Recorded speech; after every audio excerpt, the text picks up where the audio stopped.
Hello दोस्तों, नमस्कार।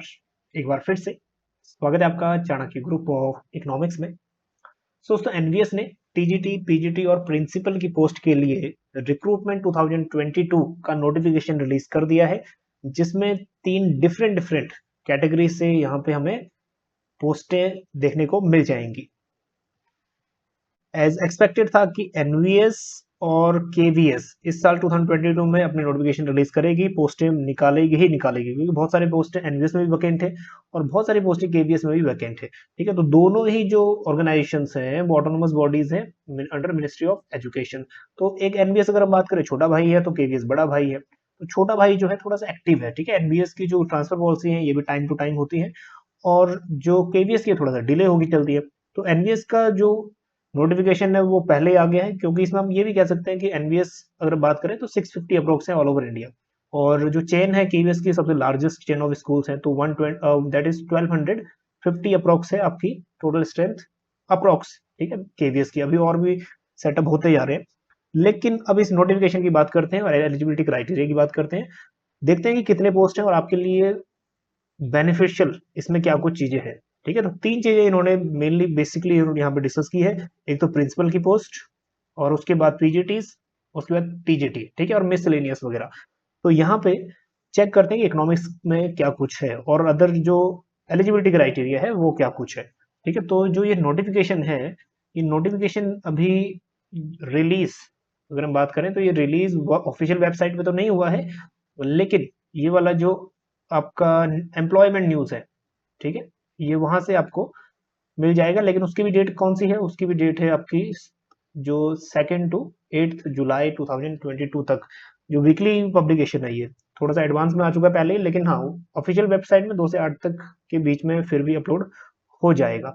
ठीक है, चलिए अब देखते हैं कि क्या कुछ है इस नोटिफिकेशन में। आपने बेसिकली यहाँ पे जो नोटिफिकेशन है थोड़ा बहुत देखा भी होगा, तो थोड़ा बहुत जो आपकी क्वारी है यहाँ पे वो कंप्लीट हो जाएगी, या फिर जो कंफ्यूजन था थोड़ा दूर हो जाएगा कि क्या कुछ एलिजिबिलिटी क्राइटेरियाज हैं।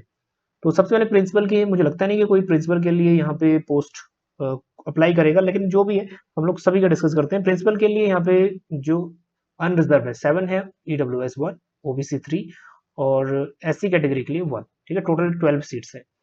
अब देखते हैं पीजीटीज के लिए। पीजीटीज के लिए यहाँ पे काफी सीटें अगर हम देखें, सबसे ज्यादा यहाँ पे इकोनॉमिक्स में दिख रही है अनरिजर्व के लिए। ठीक है, और 35 है। ईडब्ल्यूएस कैटेगरी में 8, ओबीसी नॉन क्रीमी लेयर में 22 और एससी कैटेगरी में 12, एसटी में 6, और ओवरऑल देखें अगर हम लोग 83 पोस्ट है। ठीक है, बाकी जो है OHM और अलग अलग पीडब्ल्यूडी वाली कैटेगरी में है।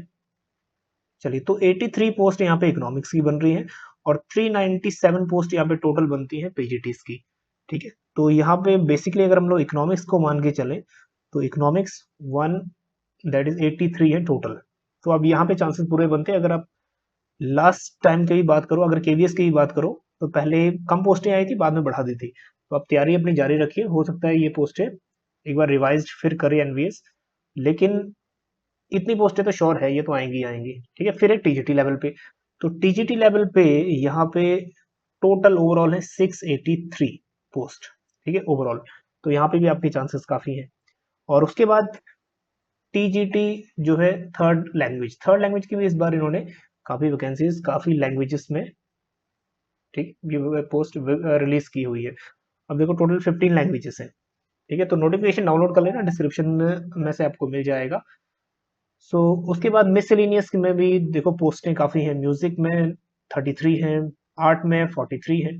ठीक है, फिजिकल एजुकेशन टीचर जो है वो मेल फीमेल 21, 33, 31, तो काफ़ी पोस्ट हैं। और लाइब्रेरियन की भी 53 पोस्ट हैं। तो आपका नंबर आना हो ना तो इसी में से आ जाएगा, क्योंकि यहाँ पे अभी कंपटीशन काफ़ी ज़्यादा होने वाला है और आपकी डिफरेंट डिफरेंट कोर्सेज के लिए पहले ही तैयारी चल रही है। ठीक है, तो जो भी अभी इकोनॉमिक्स की तैयारी कर रहा है, अगर आप यूजीसी नेट की तैयारी कर रहे हो इकोनॉमिक्स की, तो आपकी सब्जेक्ट तो यहाँ से कवर हो जाएगा। ठीक है, अब देखते हैं एलिजिबिलिटी क्राइटेरिया। तो सबसे पहले प्रिंसिपल का देखें तो लेवल 12 होता है, और लेवल 12 में और 50 ईयर का जो एज लिमिट है वो यहाँ पे दिया गया है। तो चलिए हम लोग ज़्यादा इसमें नहीं देखते, क्योंकि प्रिंसिपल लगता नहीं कि कोई एलिजिबल होगा यहाँ पे। जो भी हमारे कैंडिडेट्स हैं वो मोस्टली कैंडिडेट्स कौन से हैं, जो एज ग्रुप है ठीक है, 35 या 35 बिलो तक ज़्यादातर ऑडियंस। फिर भी प्रिंसिपल के लिए बीएड और इक्विवेलेंट टीचिंग डिग्री जरूरी है, और एक्सपीरियंस यहाँ पे होना जरूरी है। ठीक है, और एक्सपीरियंस स्पेशली 7 ईयर का होता है, तो 7 ईयर्स एक्सपीरियंस होना जरूरी है।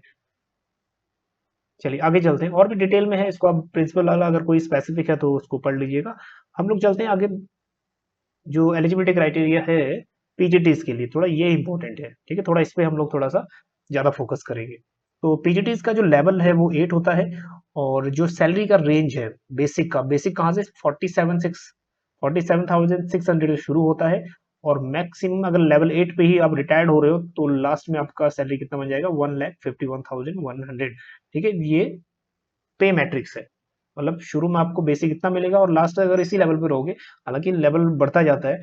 ठीक है, सो अपर एज लिमिट यहाँ पे 40 ईयर्स है, और SC ST कैटेगरी वाइज अलग अलग रिलैक्सेशन है, लेकिन आप मान के चलिए 40 ईयर्स। ठीक है, 40 ईयर्स है जनरल कैंडिडेट्स के लिए। चलिए, और उसके बाद जो एसेंशियल क्वालिफिकेशन है, 2 year integrated post graduate course. पहले तो आपका स्पेसिफिक जो आपका सब्जेक्ट है उसमें पीजी होना चाहिए, बिल्कुल सबके पास होगा ही होगा। ठीक है, और उसके बाद जो इसमें कंसर्न सब्जेक्ट में 50% मांगा हुआ है। ठीक है, 50% कंसर्न सब्जेक्ट में। उसके बाद बीएड डिग्री मांगा हुआ है, और बीएड डिग्री उनके लिए नेसेसरी नहीं है जिन्होंने 4 ईयर का इंटीग्रेटेड कोर्स या इंटीग्रेटेड डिग्री किया हुआ है। ठीक है, और उसके बाद मास्टर डिग्री मांगी हुई है, वो तो हमने डिस्कस कर लिया 50% सब्जेक्ट में। ठीक है, तो अगर आप पीजीटी इकोनॉमिक्स हो तो पीजीटी इकोनॉमिक्स में आपका जो मास्टर डिग्री है, मास्टर डिग्री यहाँ पे एमए इकोनॉमिक्स या अप्लाइड इकोनॉमिक्स या बिजनेस इकोनॉमिक्स में होना चाहिए। एंड सिमिलरली यहाँ अदर सब्जेक्ट के भी दिए हुए हैं। और अब देखते हैं थोड़ा important note.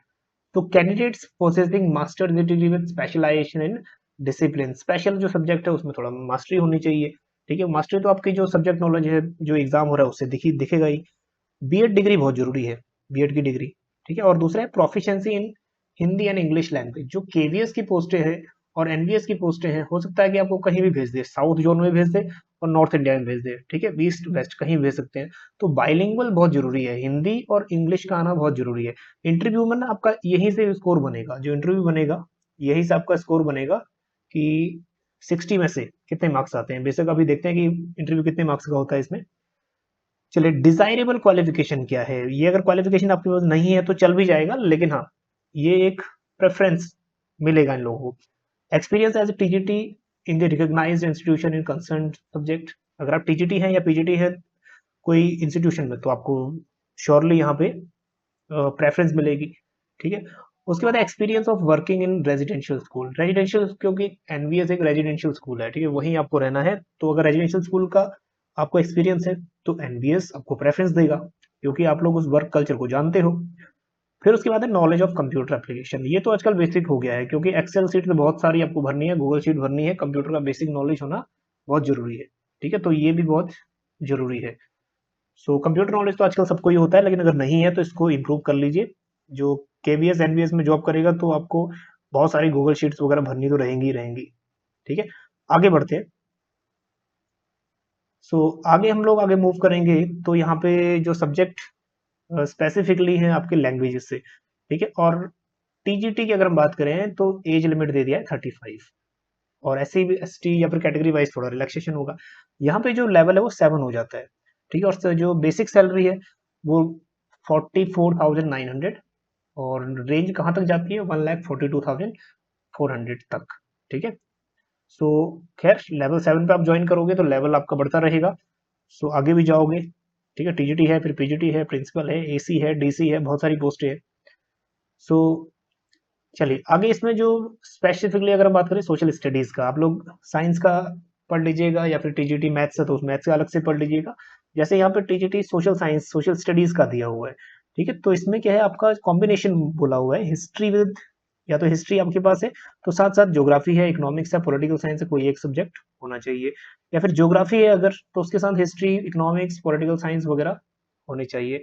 In other words, candidates should have studied any two subjects out of history, geography, economics and political science, in which one must be either history or geography. अब ये कह रहा है इनमें से कोई ना कोई आपके पास सब्जेक्ट, दो सब्जेक्ट होने चाहिए, उसमें जो मस्ट होना चाहिए हिस्ट्री या ज्योग्राफी में से एक होना जरूरी चाहिए, कह रहा है। ठीक है, मस्ट बी इधर हिस्ट्री और ज्योग्राफी, ये थोड़ा सा ना क्वेश्चन मार्क करता है क्योंकि कभी कई कैंडिडेट यहाँ पे लैग करेंगे, क्योंकि ये एलिजिबिलिटी क्राइटेरिया यहाँ पे एसएसटी के लिए थोड़ा सा, ठीक है, प्रॉब्लम दे सकता है। क्योंकि अगर मान लीजिए मेरी ग्रेजुएशन में मेरी जो सब्जेक्ट कॉम्बिनेशन था वो था पॉलिटिकल साइंस और इकोनॉमिक्स, ठीक है, और ये कह रहा है in other words candidate should have studied in any two subject out of history, geography, economics and political science. मैंने पढ़ा हुआ है कि इकोनॉमिक्स पढ़ी हुई है और पॉलिटिकल साइंस पढ़ी हुई है। अब दोबारा कहता है कि इन विच वन मस्ट बी इधर हिस्ट्री और ज्योग्राफी, हिस्ट्री और ज्योग्राफी जरूर होना चाहिए कहता है, बल्कि ये दोनों सब्जेक्ट मैंने पढ़े नहीं, क्या मैं एलिजिबल हूँ या नहीं हूँ, ये थोड़ा क्वेश्चन मार्क है यहाँ पे, ठीक है। तो ये वाली जो स्टेटमेंट है ना, ये कोई दो सब्जेक्ट तो पढ़ लेगा लेकिन हिस्ट्री और ज्योग्राफी कह रहा है कंपल्सरी हो, ठीक है। तो यहाँ पे थोड़ा क्वेश्चन मार्क लग जाता है क्योंकि कई क्वालिफिकेशन एलिजिबल नहीं हो पाएगी फिर, ठीक है, अकॉर्डिंग टू माई केस, अगर मेरा केस हम यहाँ पे देखें, ठीक।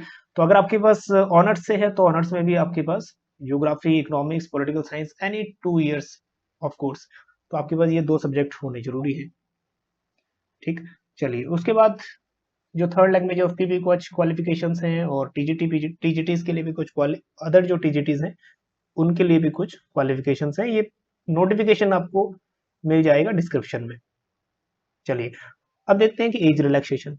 एज रिलैक्सेशन अगर हम बात करें, शेड्यूल कास्ट के लिए 5 ईयर का है, और ओबीसी के लिए 3 इयर्स, और अगर वुमेन ऑल कैटेगरीज, ठीक है, तीनों ही स्ट्रीम में टीजीटी, पीजीटी, मिसलेनियस 10 इयर्स का, और अगर एनवीएस के एम्प्लॉइज हो तो कोई बार नहीं है, कोई चक्कर नहीं है एज का, ठीक है। Candidate with 3 years of continuous service in central government, अगर सेंट्रल गवर्नमेंट में जॉब कर रही हो तो 5 ईयर का रिलैक्सेशन है, ठीक है। 3 ईयर अगर काम किया आपने कंटिन्यूअस सर्विस, ठीक है। Person ordinary domiciles of state Jammu and Kashmir during 1180 to 31 December 1989, अगर इन बीच में आप जम्मू कश्मीर के डोमिसाइल्स हो या फिर वहाँ की रेजिडेंशियल रह चुके हो तो 5 ईयर का आपको मिलेगा यहाँ रिलैक्सेशन, ठीक है। फिर उसके बाद पर्सन विद डिसेबिलिटी में अलग सा एक SC ST OBC जनरल के लिए अलग क्राइटेरिया, 15 ईयर, 13 ईयर और 10 ईयर रिस्पेक्टिवली, ठीक है। और कुछ यहाँ पे एक्स सर्विसमैन के लिए भी प्रोविजन रखा गया है, ठीक है। अब हम आगे चलते हैं। जो सिलेक्शन का प्रोसेस है, सिलेक्शन का प्रोसेस काफी इजी है, बस दो प्रोसेस ही है।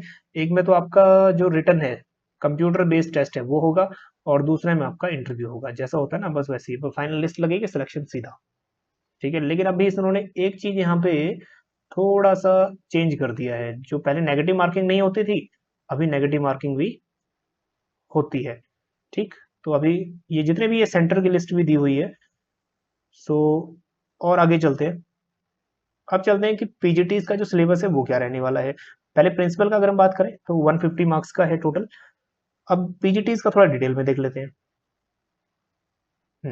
तो पीजीटी की अगर हम बात करें तो जनरल अवेयरनेस, ठीक है, जो जीके वगैरह है वो 10 मार्क्स का है, 10 क्वेश्चन है, 1 marks each.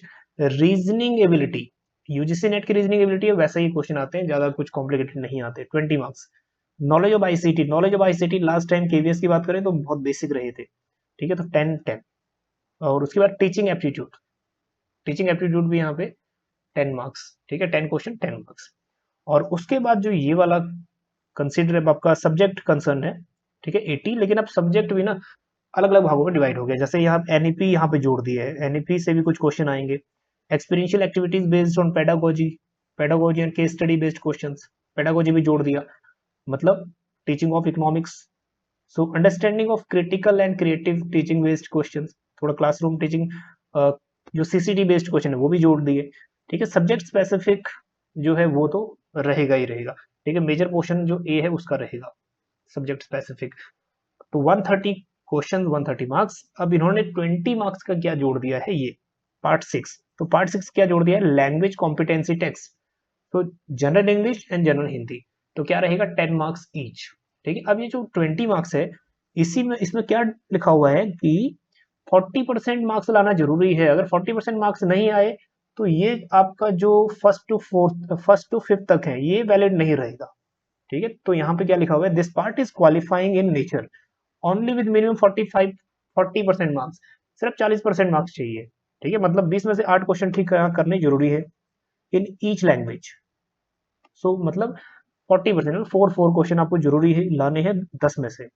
part 1 to 5 of the candidate will not be evaluated if she or he fails to attain qualifying marks in part 6। तो यहाँ एक बैरियर खड़ा कर दिया है, इंग्लिश और हिंदी में आपको 4 मार्क्स मिनिमम लेना ही है इन 2020 में से, मतलब इन 10+10 में से, ठीक है, 40%।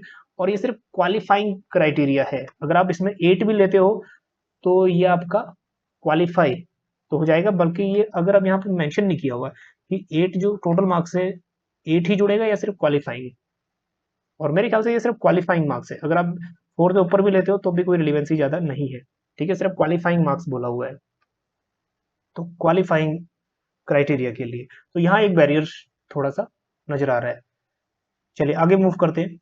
हाउ टू अप्लाई है, अप्लाई के लिए तो अभी नोटिफिकेशन रिलीज होगा तो उसमें कुछ डेट्स भी आगे मेंशन हो जाएंगी, ठीक है। प्रिंसिपल की जो फीस है 2000, पीजीटीज की ज्यादा बढ़ा दी है 1800 और टीजीटी और मिसलेनियस 1500। चलिए आगे, और जो रजिस्ट्रेशन ओपन हो जाएगा 2 जुलाई 2022 से, और सेकंड जो है ना, सेकंड से ही इसकी जो नोटिफिकेशन है या फर्स्ट को नोटिफिकेशन है वो भी रिलीज हो जाना चाहिए ऑफिशियल वेबसाइट पे। नेक्स्ट है रजिस्ट्रेशन क्लोज, 22 जुलाई को रजिस्ट्रेशन क्लोज। फीस डिपॉजिट की भी सेम डेट रहेगी, दैट इज 2 जुलाई 2022 ओपन और 22 जुलाई 2022 क्लोज, ठीक है। डेट ऑफ जो कंप्यूटर बेस्ड टेस्ट है वो अभी वेबसाइट पे पब्लिश हो जाएगा, ठीक है, जो भी डेट रहेगी। मान के चलो 2 महीने तो आप लगाओ ही लगाओ, 2 महीने के अंदर ये कुछ एग्जाम वगैरह कंडक्ट अगर करेगी एनवीएस, बहुत जल्दी करेगी, ठीक है। तो ये सारा ही आपका टोटल नोटिफिकेशन था, लेकिन एक ये वाला पॉइंट अभी इंपॉर्टेंट इन्होंने ऐड कर दिया है कि यहाँ पे नेगेटिव मार्किंग, पहले नेगेटिव मार्किंग नहीं देखने को मिलती थी, ठीक है, there will be negative marking for wrong answer 1/4 marks, तो 1/4 यहाँ पे अब नेगेटिव मार्किंग भी कर दी है। तो यहाँ थोड़ा सा ट्विस्ट आ गया है, और थोड़ा सा ट्विस्ट यहाँ आ गया है कि 40% जो मार्क्स कर दिया है सिर्फ क्वालिफाइंग, ठीक है, जो लैंग्वेज है, तो यहाँ पे थोड़ा सा बैरियर है, बाकी सब वही है जो पहले होता था, ठीक है। तो इसमें आप चेक करिएगा कि एलिजिबिलिटी जो क्राइटेरिया है आपका बनता है कि नहीं, अगर एलिजिबिलिटी क्राइटेरिया बनता है तो डेफिनेटली इसकी तैयारी करिए, और केवीएस के साथ साथ एनवीएस के साथ साथ अभी केवीएस की पोस्टें भी निकल जाएंगी जल्दी, ठीक है, बहुत जल्दी। चलिए मिलते हैं आपको नेक्स्ट वीडियो में किसी नेक्स्ट वीडियो के साथ, बने रहिए चाणक्य ग्रुप ऑफ इकोनॉमिक्स के साथ। Thank you so much.